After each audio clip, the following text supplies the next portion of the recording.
அனைவருக்கும் வணக்கம். இன்றைக்கி கவிஞரும் பாடலாசிரியருமாகிய கார்த்திக் நேத்தா ஒரு பாடலை எழுதியிருக்கக்கூடிய 2 வரிகளை அது வாழ்வினுடைய தத்துவத்தை எப்படி அதில் உட்செலுத்தியிருக்கிறாரு அப்படிங்கிறத பார்க்கலாம். 96 அப்படிங்கிற ஒரு திரைப்படத்தில் வாகாய் வாகாய் வாழ்கிறேன் அப்படிங்கிற பாடலில் இந்த 2 வரிகளை கொடுக்குறாரு.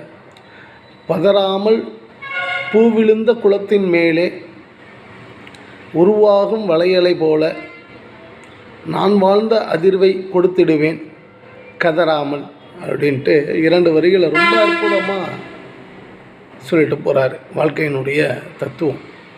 ஒரு சாதாரண பூ கூட தான் இந்த உலகத்தில் மலர்ந்த ஒரு தடயத்தை ஏற்படுத்தி விட்டு செல்வதற்காக அந்த குளத்தின் மீது விழுகின்ற பொழுது அந்த வட்டம் போன்ற ஒரு அமைப்பு உண்டாகும். அது யாருக்கும் பெருசாக தெரியாது. அது கத்தவோ கதறவோ அப்படியெல்லாம் செய்யாமல் அமைதியாக அது தன்னுடைய இருப்பை நிலைநாட்டி விட்டு செல்லும்.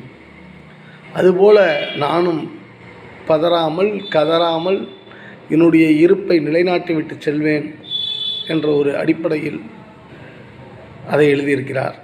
நன்றி. அடுத்த காணொளியில் சந்திப்போம்.